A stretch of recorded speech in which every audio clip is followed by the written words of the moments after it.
Bonjour chères téléspectatrices et téléspectateurs du Morning. Aujourd'hui, lundi, un invité d'exception. Il se nomme Warren Bourema Sarré.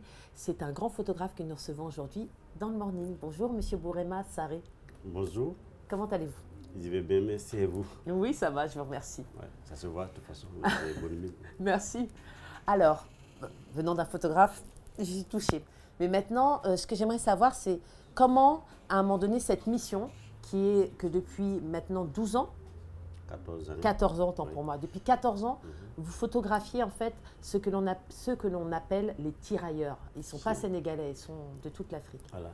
Et pour en venir au projet de mémoire des tirailleurs sénégalais, d'abord, laissez-moi vous remercier pour m'avoir invité, ma modeste personne, sur votre plateau.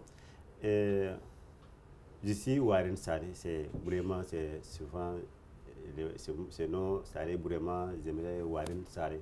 D'accord. J'ai, en tant que photographe, j'ai cherché d'abord à avoir une signature photographique. En dehors de mes reportages cérémoniels, de baptême et tout ça, qu'est-ce que je suis comme photographe? Donc, quand j'ai gagné mon appareil photo pour la première fois, je suis allé au village pour essayer d'écrire notre histoire, l'histoire de la famille. Savoir la famille Sarré, d'où nous venons, qui sommes-nous dans ce village. Et mon grand-père, en me parlant de notre histoire jusqu'aux 4e génération, à travers mon reportage sur mon grand-père, je connais jusqu'à la 4e génération de la famille, tous les noms. Ils sont tous les noms britanniques. Il n'y avait pas de noms catholiques, noms musulmans. Non, c'était vraiment des noms traditionnels. Là, c'est mon travail. Et lui, mon grand-père, à son tour, il a beaucoup parlé de son père, qui lui manquait vraiment. Parce que mon arrière-grand-père avait été envoyé pour la Première Guerre mondiale et qui n'a jamais revenu. Donc ce que l'on appelait à l'époque les poilus. Voilà. Mais bon, Et là, c'était se battre aux côtés des poilus. Personne dans la famille ne savait que dans notre famille, il y avait quelqu'un qui allait en guerre. Parce que les grands-pères ne parlent pas, et ne parlent pas, c'est parce qu'ils avaient oublié cette histoire. C'est quand je suis allé avec une petite caméra devant lui qu'il a commencé à parler de ça, c'est bravo, lui aussi son bravo, et je me suis dit voilà, j'ai trouvé quelque chose à raconter. Donc il y est allé et il est revenu. Lui n'a pas revenu, il a disparu. Son arrière-grand-père, mon arrière-grand-père. Donc mon grand-père, en parlant de lui, j'ai trouvé mon signature photographique. D'accord. Quand mon grand-père est décédé, Sarré Amadou, j'ai dit je vais continuer à raconter son histoire. Cela ça m'a mené à réfléchir pendant 5 années que je tournais autour de ça pour pouvoir faire le travail. Parce que je ne savais pas comment le commencer. Il faut aller chercher de l'argent, comment chercher de l'argent.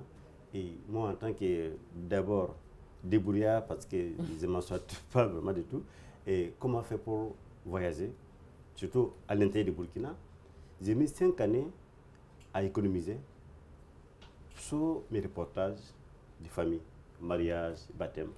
C'est là, quand j'ai commencé, d'abord, ce n'est pas pas Ouagadougou, j'ai commencé dans le petit village qui s'appelle Bossé, c'est dans les alentours de Ouaga.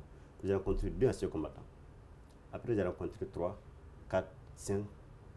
Au cours de mon reportage, de ma recherche, un moment, j'ai failli abandonner. Quand j'ai interviewé un ancien combattant, 2 jours après, on m'a dit ah, ton papa est décédé. Donc, un moment, j'ai fait au moins 4-5 mois sans sortir. Après, je me suis dit non, c'est que ces personnes ont besoin de moi. Ont besoin qu'on aille vers eux pour accueillir les derniers souvenirs qu'ils ont. En Afrique, on a tendance à dire que quand un vieillard meurt, c'est Une une bibliothèque qui disparaît. Et nous avons des bibliothèques vivantes, nous n'allons pas les laisser disparaître, et puis après de dire que si on avait su. Moi, à travers ce travail, j'aimerais qu'on arrête de dire si j'avais su, on devait aller maintenant. On a des possibilités, on voit des choses qu'il faut faire, il faut les faire maintenant. Votre mission, c'est de laisser une trace du passé glorieux, de ce passé en fait africain qui est venu sauver la France à des moments où, je veux dire, on parlerait allemand en fait en France actuellement sans l'aide de ces tirailleurs. Donc, une façon pour moi aussi de dire de montrer aussi aux jeunes générations françaises qu'à un moment de la vie de la France, l'Afrique était utile, l'Afrique était présente. Si la France est libre aujourd'hui, c'est grâce à l'Afrique. S'il y a des migrants aujourd'hui, c'est parce que l'histoire, à un moment donné, la France a eu besoin de l'Afrique. Et si maintenant l'Afrique a besoin de la France, il faut savoir envoyer l'ascenseur. Il y a aussi ce message-là derrière vous. Oui, il y a ce message-là, parce qu'il y a ce message dans mon travail. Il y a aussi fait prendre conscience à ces jeunes générations françaises et africaines aussi. Parce que peut-être dans 100 ans, peut-être encore plus loin, il faut que les générations qui viennent, qui ont le support, qui parlent du passé. On ne peut pas bâtir correctement l'avenir si l'homme ignore le passé. Et est-ce que vous, à travers ce travail que vous faites, historique, d'archivage du présent, mais pour justement rendre compte du passé et informer les futures générations, est-ce que c'est un message aussi où vous partez à la connaissance de votre aïeul, celui que vous n'avez pas connu, c'est-à-dire le père de votre grand-père? Exactement. C'est comme j'ai dit. Faire connaissance. Exactement. Faire connaissance à ces grands messieurs qu'ils n'aient pas connus, qu'ils aient connu son nom à travers mon grand-père. Donc, en même temps, c'est vraiment essayer de mémoriser ces personnes-là pour les générations futures. Ça veut dire de les rendre visibles pour toutes les générations. Donc vous avez fait ce travail au Burkina, bien sûr. Là, aujourd'hui, vous êtes en République de Guinée. Oui. Vous allez vous rendre en Côte d'Ivoire. Oui. Quels sont les autres pays de la sous-région? J'ai fait le Niger, j'ai fait le Bénin, le Burkina, j'ai fait aussi la France. Il faut se dire que ce travail est aussi ouvert vers la France pour rencontrer des Français qui ont combattu avec les tirailleurs, qui sont de confirmer, me dire, eux, mon travail, à la génération française, que les grands-parents, les arrière-grands-parents, ils confirment qu'il y a eu les tirailleurs sénégalais qui ont participé à sauver la vie de la France. Donc, cela m'a mené à aller en France en 2017, où j'ai rencontré le lieutenant-colonel Père Rispal, qui a commandé les tirailleurs sénégalais, qui avait inventé des tenues de la gendarmerie de Sahel et que personne n'en parle. C'est monsieur de les rencontrer. Lors de son interview, il a même pleuré. Il connaît Bamako, il connaît la Guinée, il connaît beaucoup de pays africains. Il avait été décoré à titre de général parce qu'il avait eu une blessure grave, parce qu'il était mort. Quand ce monsieur est réveillé, on a annulé le titre de général et on lui a donné colonel toujours. Donc il est mort colonel. Parce que lui, il était vraiment africain. Il a dit... Donc on l'a rétrogradé exactement, à cause de son amour pour l'Afrique. Pour l'Afrique. Il a et dit... vous, alors excusez-moi, parce que vu qu'on va arriver au terme de cet entretien, vous parlez d'une nomination et je tiens à parler de la vôtre. Parce que vous avez parlé de vos débuts compliqués, que vous avez dû économiser pendant 5 ans pour construire votre projet. Mais comme quoi le travail paye et ça vous a permis aujourd'hui d'être remarqué au plus haut niveau. C'est-à-dire que vous êtes limite considéré comme le photographe personnel de la première dame du Burkina. Et aujourd'hui, vous êtes chevalier des arts et des lettres de votre pays. Donc, qu'est-ce que ça vous fait en tant qu'artiste? Parce qu'on sait que vous avez devant vous une artiste reconvertie, d'accord? Donc, qu'est-ce que ça vous fait en tant qu'artiste d'être reconnu? Parce que tout simplement, vous vous êtes battu pour vous faire reconnaître par rapport à la mission que vous vous êtes vous-même fixée. Ce n'est pas quelqu'un d'autre. Vous êtes vous-même fixé cette mission-là. Et aujourd'hui, vous êtes reconnu au plus haut niveau de votre pays, par les plus grandes instances de votre pays. Qu'est-ce que ça vous fait? Les jours où on m'a appelé pour dire, M. Sarré, est-ce que vous avez été décoré? Je dis pas encore, c'était la promesse. Et de passer au ministère, donner mes documents, qui est ici pour moi aux décorations. Je dis, ah bon? Je dis, c'est pourquoi? J'ai d'abord dit, c'est pourquoi? Qu'il y a le ministre qui a donné votre nom. Donc, ici, j'allais donner ce qu'ils ont demandé comme document. Et puis, les jours de nos décorations, généralement, ils font les fêtes. Ils amènent les familles. Ici, j'allais tout seul, sur ma moto. Pourquoi? Non, moi, les décorations... Vous êtes célibataire et sans enfant. Oui, et puis ensuite, les décorations, pour moi, c'est pour marquer un peu mon... Décoration, ce n'est pas un signe de fête. Ça veut dire que c'est que les personnes, quelque part, voient ce que vous faites. D'accord. Donc, j'essaie de vous encourager, de vous dire... Elle est où votre décoration? Vous ne la portez pas? Non, je ne la porte pas comme ça. On nous dit de faire, on vous invite à faire mieux. Donc, quand vous avez une décoration, ce n'est pas pour moi un signe de fête. C'est comme un investissement à votre personne, à ce que vous faites. Une mise en lumière de votre travail. Donc, maintenant, essayez de faire mieux. Monsieur Sarré, qu'est-ce que l'on peut vous souhaiter par rapport à votre projet? Est-ce que vous souhaitez, par exemple, que vous finissiez votre projet d'ici 1 an, 2 ans, ou est-ce que pour vous, c'est le projet de toute une vie? Oui, c'est le projet d'une vie, mais pour ces dernières, pour 2019, quand j'ai commencé 2018, j'avais prévu finir ce projet, finir, c'est trop dire, arrêter de photographier un moment à partir de fin janvier. Fin janvier 2019. Voilà, 2019. Arrêter de photographier et maintenant commencer à voir comment la production, parce que le projet, nous souhaitons avoir un ouvrage, un film de témoignage de 50 minutes et puis un coffret d'exposition. Donc les supports maintenant, voir sur quel support vous allez utiliser la matière que vous avez accumulée pendant 14 ans. Il faut se dire, j'ai déjà fait des expositions déjà à Bruxelles, bon courage en France. Bon courage. Monsieur Sarré, 14 ans de photos, d'archives, vous avez énormément de matière. Voilà, déjà exposé en France, 2 fois en France, en 2017 et 2018. J'ai exposé à Bruxelles.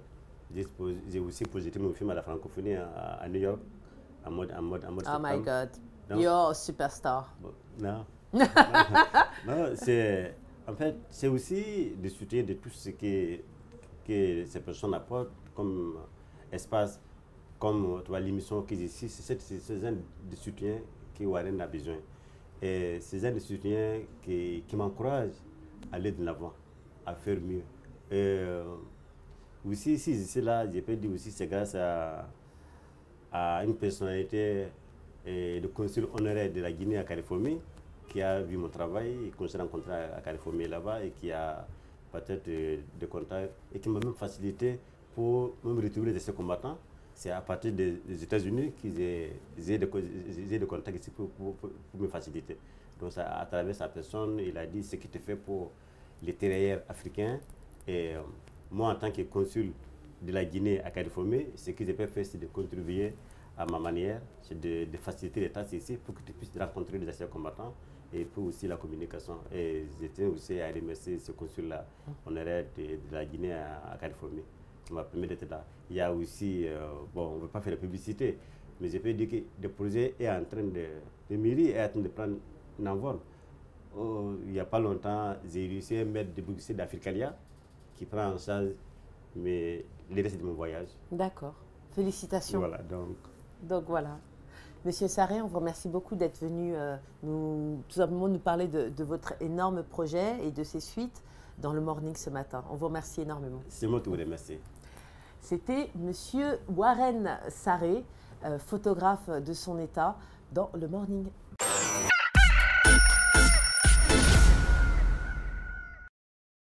Je me dis, c'est juste incroyable. J'ai eu la chance de le connaître à travers un ami commun qui est consul de Guinée en Californie, donc il m'a mis en connexion et je me dis, c'est juste extraordinaire. Comment tu l'as découvert?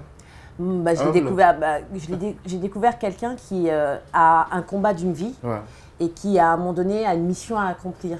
Et surtout, ça fait plaisir de se rendre compte qu'au Burkina, on sait donner aux artistes qui ont une mission leur lettre de noblesse, puisqu'il a été fait cavalier des arts et des lettres, chevalier des arts et des lettres, pardon. Et ça, c'est une distinction, l'une des plus hautes distinctions pour un homme de culture. Surtout un parcours atypique aussi, on va le dire. Aussi. Bourema Sarré. Le Burkina a la chance d'avoir un homme, c'est incroyable, Delphine. Mais le Burkina a la chance d'avoir plusieurs hommes, et surtout d'avoir un président qui sait mettre en avant la culture en général. Parce qu'on sait à quel point ça permet au tissu social de tenir. Parce que sinon, ça se déchire en un patchwork qui est très difficile à rassembler par la suite. Et je vais faire cette parenthèse encore. Le président Kaboré a reçu la semaine dernière notre grand maître Théa. Parce que maître Théa, comme on peut le voir sur cette photo, notre grand maître Théa est un chantre et un grand défenseur du textile guinéen. Donc c'est forcément un discours qui va parler au président Kaboré, qui lui aussi est dans la digne lignée de Thomas Sankara. Donc du coup, on a cette valeur-là. Maintenant, je sais que c'est KPC, ton ami KPC, qui soutient beaucoup Maître Théa, mais il faudrait qu'il soit soutenu au plus haut niveau, puisque son homologue burkinabé… Je suis d'accord, il y a un décalage. Il y a un très grand décalage à ce niveau-là. Je comprends très bien. Un artiste burkinabé que nous allons proposer, peut-être, je parle musique là maintenant, qui tu penses Je ne connais pas beaucoup, moi. Ah oui, c'est ça, les artistes burkinabés, en revanche.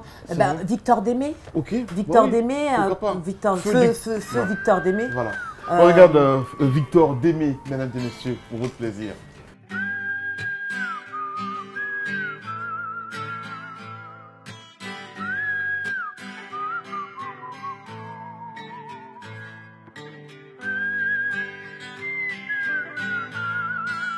Yafa kebide ye wolona, yafa kebide ye wolofa, ai ha ke jo bide nuye, wala sali, fiye du magadi fiye, wala sali, mere kasaro.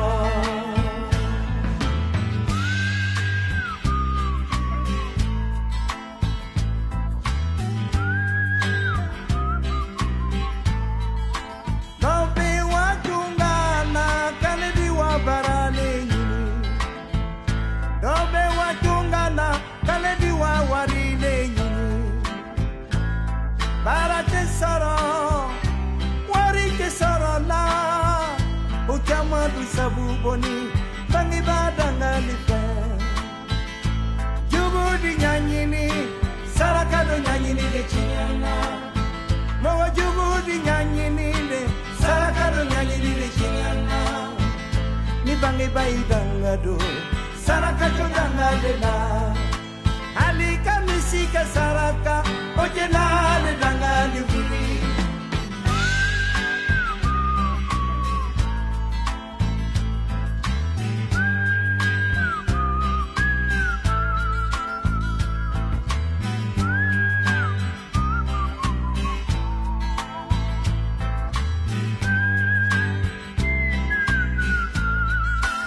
Yafa kebide ye wolona, yafa kebide ye wolofa, nyoga meke saraka ojena le danga le vili, fiki segiso, kibangi baludani, fiki nyongiride, kisoro baludani.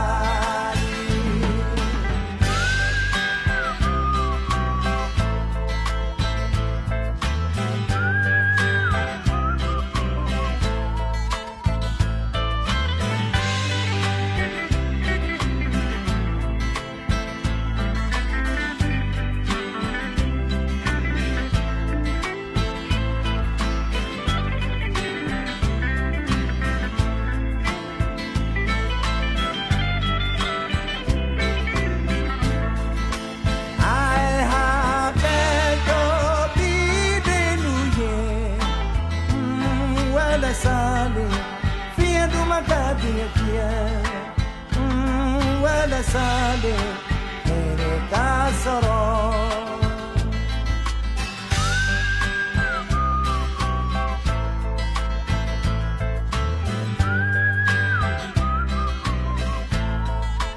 Dobe watungana kale diwa baraleni, dobe watungana kale diwa warileni, barake saro.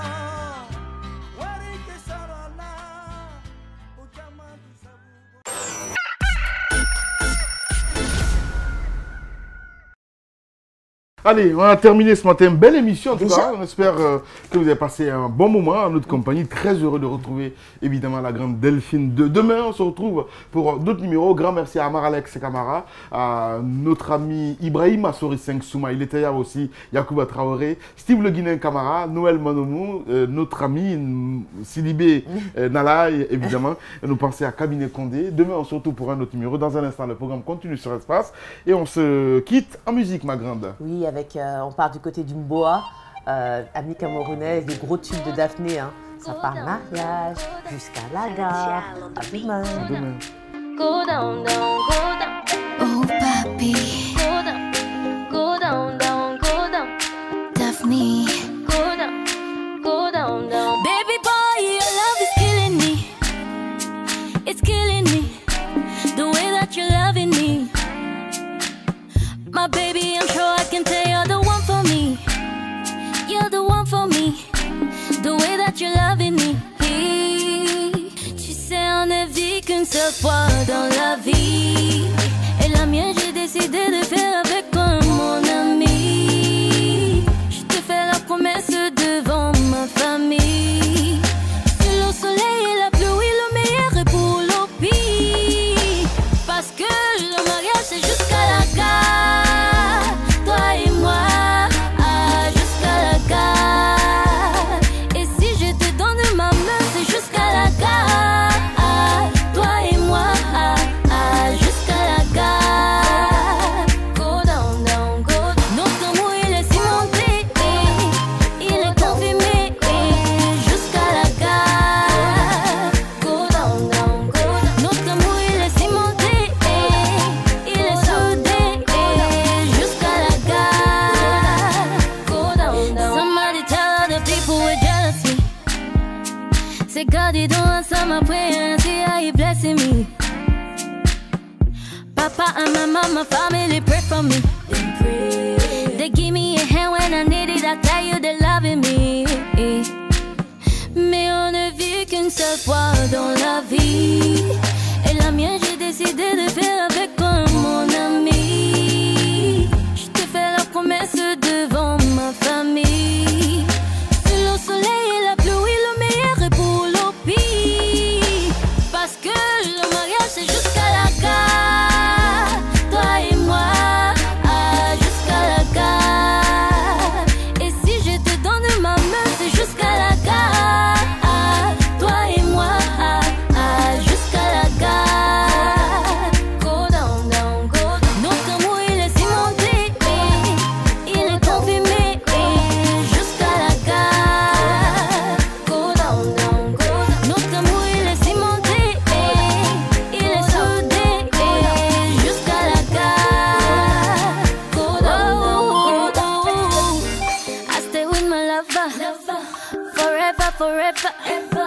Me and you together. Je marcherai avec toi.